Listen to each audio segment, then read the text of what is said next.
Olá, bom dia, alunos do oitavo ano.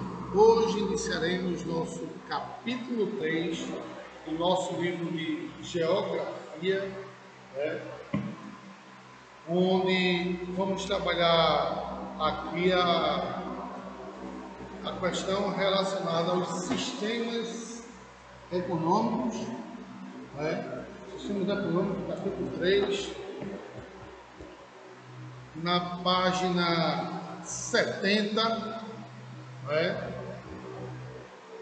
e iremos discutir nesse capítulo a divisão do mundo capitalista e o mundo socialista.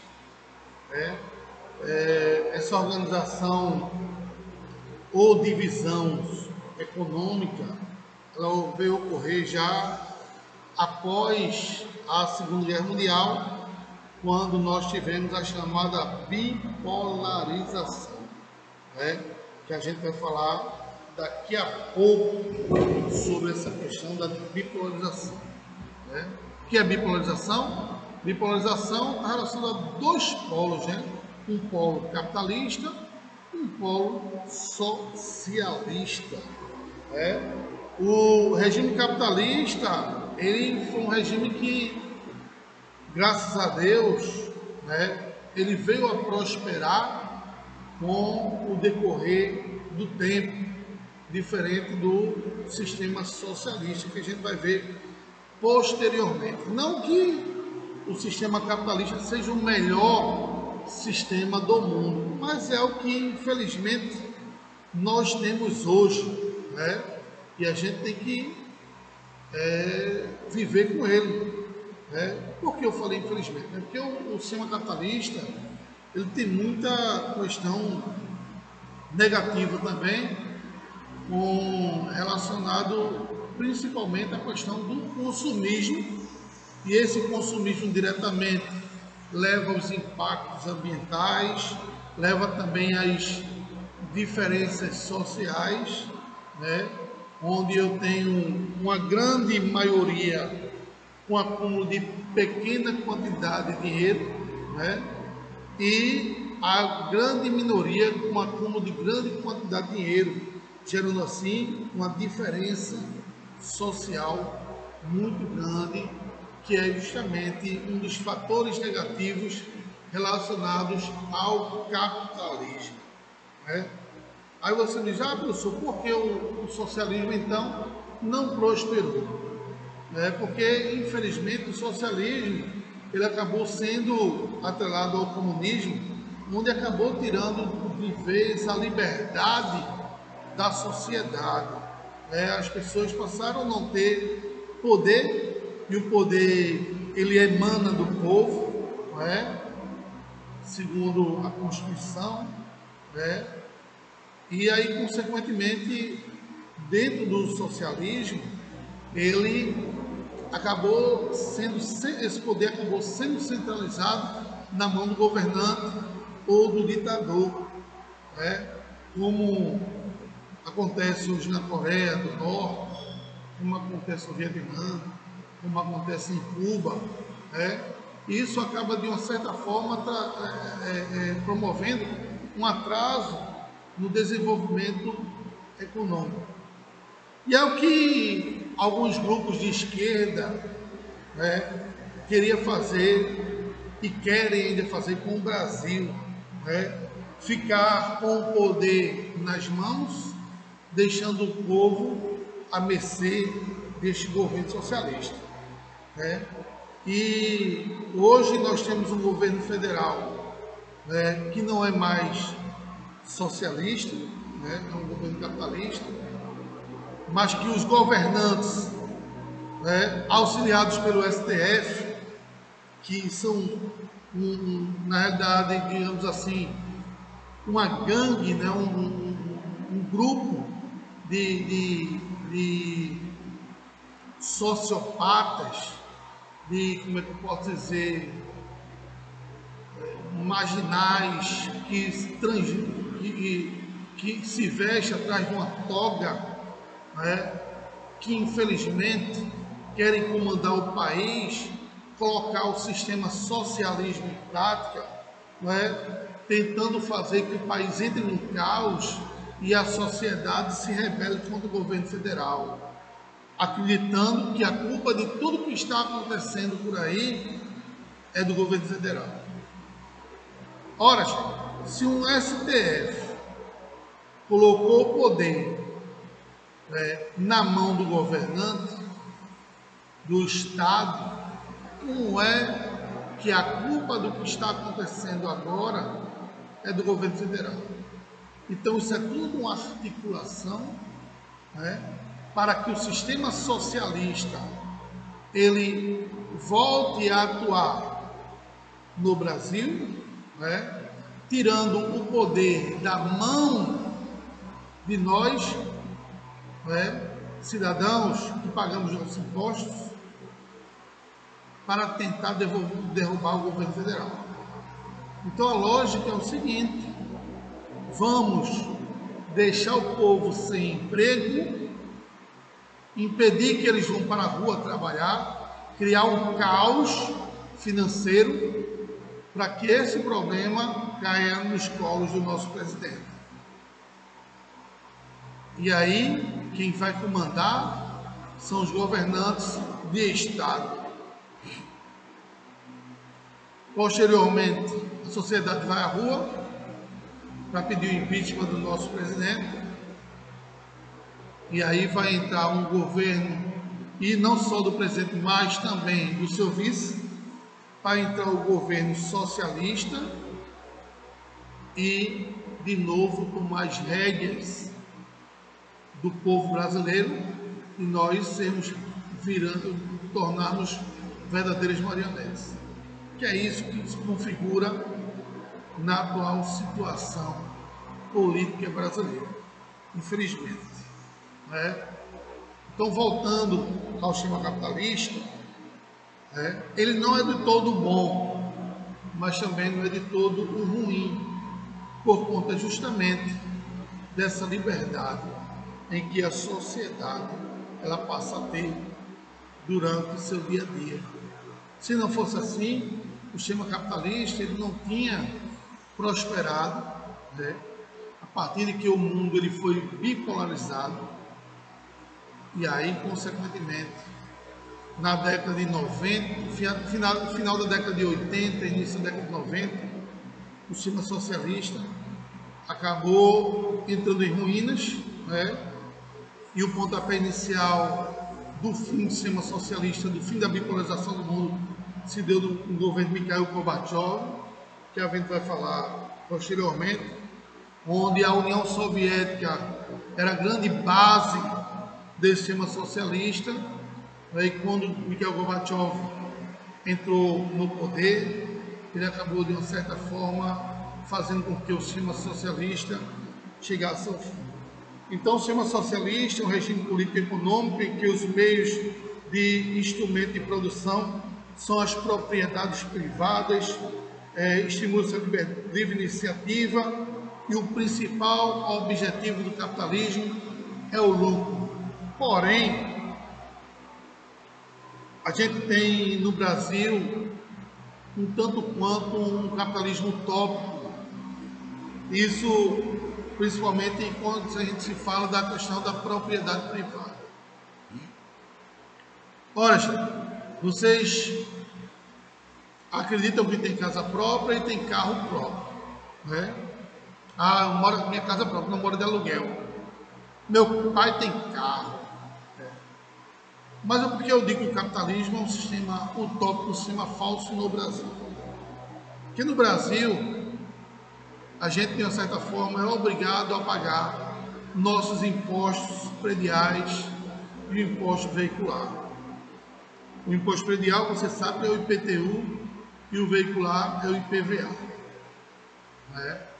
Se a gente não paga o nosso IPTU, o que vai acontecer?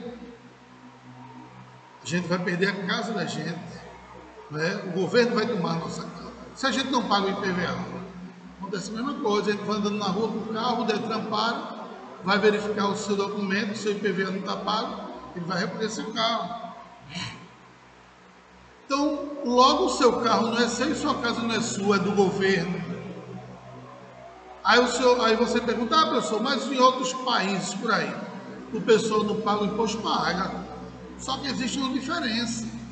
Os impostos que são pagos nos países desenvolvidos do mundo, esses impostos são revertidos para a sociedade, para a melhoria das cidades, para o sistema de educação e de saúde, não é? Ao qual você vê para onde é que vai esses impostos que são pagos. Diferentemente aqui do Brasil, onde nós vimos, e é historicamente isso não é de hoje, não é? Os impostos são pagos, eles não são revistos para nada. A gente vê aí muitas ruas esburacadas, quando chove, as enchentes aí ocupam todas as ruas, não é? O sistema de saúde é sucateado, sempre foi sucateado. A gente está colhendo os frutos agora aí do passado sangrento e miserável que se fez com o sistema de saúde brasileiro, onde a turma diz, não, porque essa pandemia, nosso sistema de saúde virou um caos agora. Agora não, gente. Esse caos já é antigo. Eu já conheci o sistema público de saúde, não é de hoje, nem de ontem. Claro que deu uma melhorada com a criação do SUS. Mas hoje, inclusive, eu vi um deputado falando no plenário lá em Brasília, e o grande culpado, inclusive em Pernambuco, porque o deputado que estava falando lá era daqui de Pernambuco, do PL Pernambuco, que o grande culpado é o nosso próprio governador, deixando a nossa saúde cada vez mais agonizada. Por quê? Para se construir um hospital de campanha na primeira onda do Covid, gastou-se 7 milhões de reais. Um hospital de campanha. Quando acabou a primeira onda, a segunda onda já era anunciada, que já estava acontecendo em boa parte do mundo. Ele desmontou vários hospitais de campanha e agora está pedindo 10 milhões de reais para a construção de um único hospital de campanha. Por que está pedindo 10 milhões hoje, se o primeiro foram 7 milhões? Então, o que nós temos hoje em Pernambuco é um desgoverno do senhor Paulo Câmara, que infelizmente está fazendo uma questão de politicagem desse vírus, que está matando muito pai de família, está ceifando muitas famílias, por conta de uma irresponsabilidade, querendo jogar o governo federal contra a sociedade. Vocês já notaram uma coisa que eu não vi até agora nenhum sindicato se mobilizar para falar do governo do estado, de nada, porque os sindicatos são todos de esquerda. Para falar do governo, quer se falar, governo federal, mas de estado ninguém fala. Por quê? Porque não está atingindo diretamente aos sindicatos essa questão. E aí eles não estão nem aí para a sociedade. Então, gente, é complicado viver em um país onde está dividido sua política. Para você ter ideia, o Japão já não tem quase caso nenhum de Covid-19. As Olimpíadas já bateu o martelo e vai ocorrer. O Japão vai ocorrer, porém eles não vão querer nenhum turista de país do mundo nenhum. para não disseminar de novo essa doença. A China, que é onde começou tudo isso aí, já está havendo show. E olha que a população chinesa é de 1 bilhão e 200 e poucos milhões de habitantes. E a doença não está se matando tanto quanto se mata no Brasil. Porém, no Brasil, essa doença mata.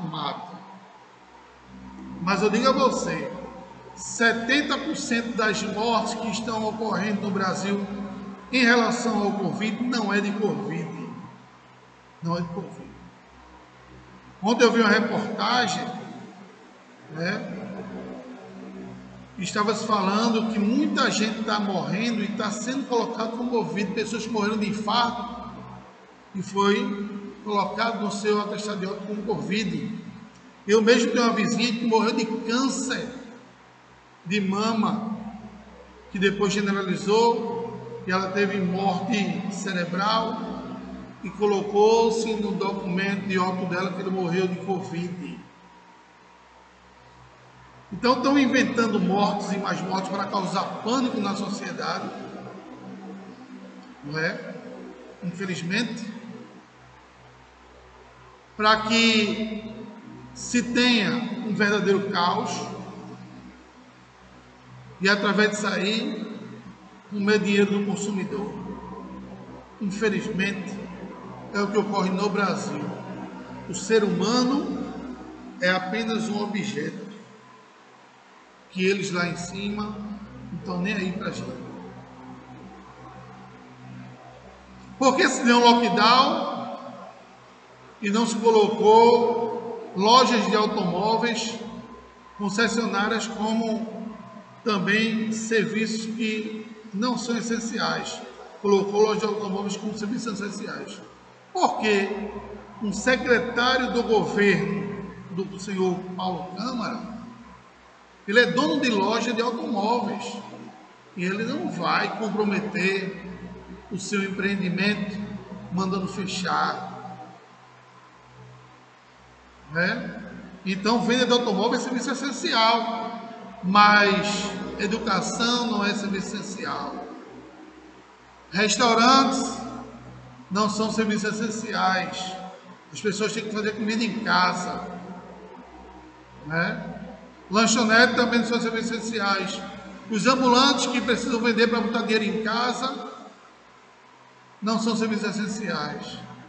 Então o povo, ele não é essencial. O povo pode morrer de fome, que o governo não está nem aí. Então, esse regime foi construído a partir da ruína de um antigo regime feudal europeu e de forma continuada ampliou-se uma área de influência denominada entre os séculos XIV e o XVIII, até que a partir do século XIX tornou-se um modo de produção hegemônico, primeiro na Europa Ocidental e nos Estados Unidos, e posteriormente, de forma direta ou indireta, praticando de modo em todo o mundo. Porque ele evoluiu a partir do sistema feudal. O sistema feudal, vocês sabem, era um sistema um tanto quanto arcaico, onde as relações comerciais eram feitas através da troca de produtos, porque até então não existia uma moeda de circulação. Eu pegava uma galinha, trocava por um pato, eu pegava um porco, trocava num bode, eu trocava ouro em prata, e dessa forma a gente tinha uma movimentação da nossa economia. Porém, de certa forma, a gente não tinha uma evolução, um crescimento econômico do país, até porque não se tinha uma produção em larga quantidade e a produção era voltada para o mercado interno, e a produção de autossuficiência. Como ele falou aí, que perdurou até o século XVIII. O que foi que a gente teve no século XVIII? No século XVIII a gente teve um fiel da balança que fez com que iniciasse o pontapé para o desenvolvimento econômico do mundo, que foi justamente a Revolução Industrial.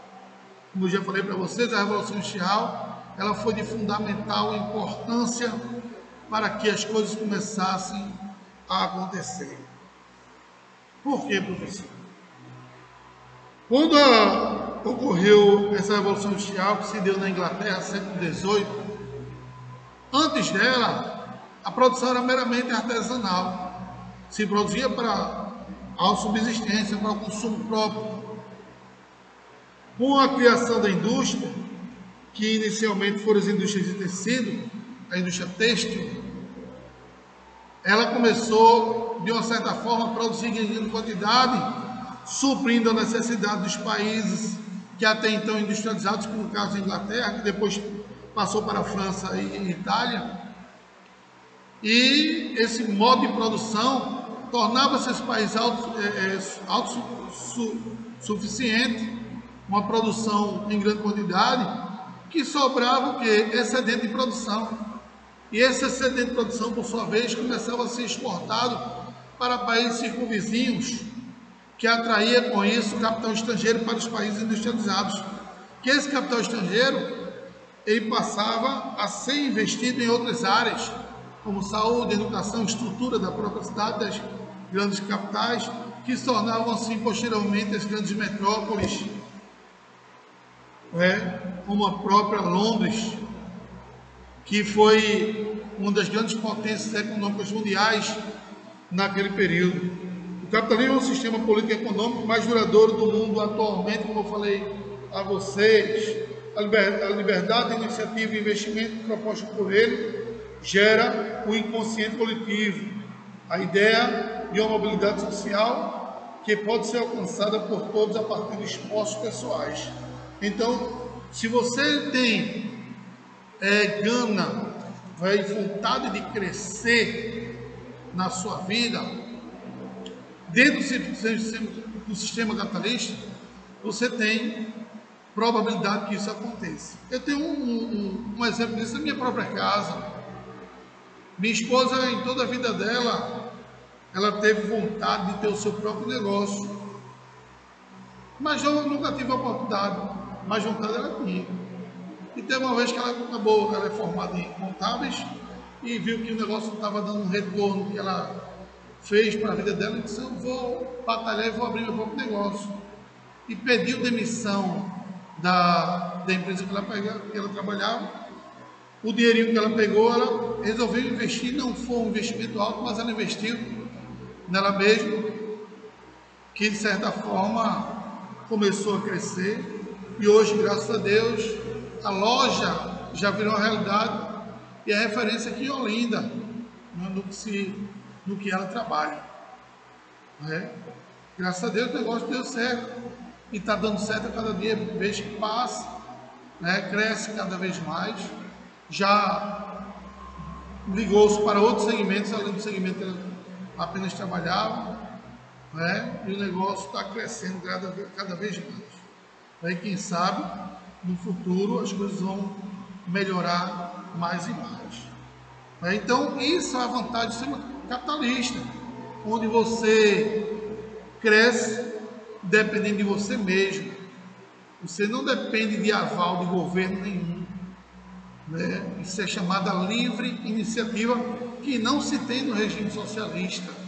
No regime socialista, o governo é que tem as rédeas da situação. Você não tem a liberdade de botar o seu próprio negócio, a sua propriedade privada. Então, vamos ver as mutações do capitalismo ao longo do tempo. Entre os séculos XV e XVIII, o mercantilismo promove a exploração das riquezas de forma indiscriminadas pelo mundo, em busca do acúmulo de metais preciosos e de expandir o mercado consumidor. Então, o capitalismo ele é, na realidade, uma evolução do mercantilismo. O mercantilismo ele é em busca de produtos preciosos através de grandes navegações para promover o desenvolvimento da riqueza dos países que eram exploradores, dos países principalmente da América em si. Durante o século XVIII e do século XVIII e XIX e meio do século XIX, a Revolução Industrial, como eu falei para vocês, e o Estado pede força em nome de uma livre iniciativa que entra em vigor o capitalismo liberal. né? Então as pessoas começaram a ter a sua própria liberdade no que diz respeito ao processo de produtividade, né? E há aí uma concorrência com a indústria. Claro que a indústria ela também torna-se parceira de uma certa forma dos comerciantes, porque sem indústria você não tem possibilidade de produção, né? E consequentemente, se você não produz, você não vende. Então passou a ter uma interligação entre a indústria e o comércio. Entre os meados do século XIX e início do século XX, né, pequenas empresas são engolidas e o capital fica centralizado nos monopólios. Grandes blocos econômicos passam a controlar a produção e comercialização dos bens, né? E aí começou a se haver o monopólio de grandes empresas, né? E consequentemente as pequenas empresas começaram a desaparecer, que esse é o lado ruim também do capitalismo, onde as sociedades, os países, onde tem grandes conglomerados comerciais, acabam mandando essas multinacionais para os países pobres, porque no mundo globalizado, digamos assim, as grandes multinacionais acabam se expandindo pelo mundo, porém se instalando em países países considerados de terceiro mundo, economicamente falando. Por quê? Porque esses países, de uma certa forma, são países que têm uma mão de obra barata e, além da mão de obra barata, grande parte dele apresenta matéria-prima abundante, o que facilita com isso o desenvolvimento da sua economia. Diferentemente, por exemplo, a Nestlé é uma multinacional que está instalada aqui no Brasil. Em outros países do mundo, o Brasil, vocês sabem, não é um país desenvolvido, é um país em desenvolvimento economicamente falando. E durante muito tempo foi um país desenvolvido e a Nestlé já estava aqui. O que acontece? O Brasil ele tem uma mão de obra abundante e tem matéria-prima abundante. O Brasil é que tem o maior rebanho bovino a nível de gado e corte e produção de leite do mundo. E aí a Nestlé, observando isso, lá na Europa, não, vamos para o Brasil, onde a gente vai dar um salário digno à população, que é bem mais baixo que o salário europeu, mas que com o salário que a gente vai dar à população lá, ele vai conseguir viver bem, e vamos ter matéria-prima abundante, nós não vamos precisar importar para a nossa produção de laticínios e derivados. E a Nestlé veio para cá. Eu tive a oportunidade de trabalhar na Nestlé durante um certo período de tempo, no qual economicamente para mim foi excelente, porque eu recebi um salário muito bom. Vejam só, em 1997, eu tinha um salário naquela época, era 97, era 96, não? Eu tinha um salário na época de R$ 1.500 na Nestlé. R$ 1.500 naquela época era equivalente a 3.000 mais ou menos hoje. Ganhava um ticket de refeição, cada folha era de R$ 9. Trabalhava com a Kombi da Nestlé e podia levar para casa, passar o fim de semana com a Kombi. Ficava comigo praticamente. Só devolvia a Kombi quando eu saí de lá. Então, para mim era excelente. Mas se ela fosse instalada lá na Europa, o salário que ele paga a mim aqui, se ele fosse pagar o mesmo salário que ele paga a mim na Europa, o pessoal lá na Europa ia morrer de fome, porque o custo de vida na Europa ele é muito alto. Então, para eles é mais interessante instalar-se em países pobres, onde você paga um salário de qualidade, mas que chega a ser mais barato que o salário europeu. Então, isso é de fundamental importância para que esses países, essas indústrias, acabem se desenvolvendo e acumulando capital, favorecendo assim o crescimento. A terceira década, que é a década do século XX, o capitalismo enfrenta a pior crise da sua vida, né? E aí o estado da economia com base no keynesianismo foi quando houve uma quebra aí da Bolsa de Valores de Nova York, né? E aí, consequentemente, teve realmente uma crise econômica que perdurou por muito tempo e aglomerou no mundo inteiro.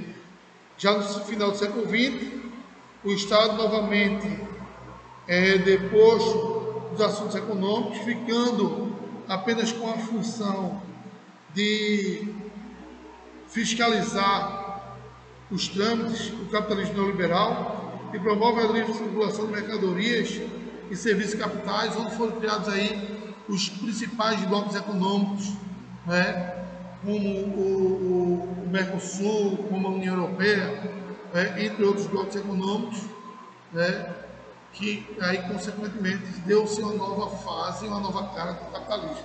Eu vou dar uma parada aqui, daqui a pouco a gente volta com uma aguinha e a gente vai voltar com a nossa segunda aula, ok? Para falar das fases do capitalismo. Um abraço.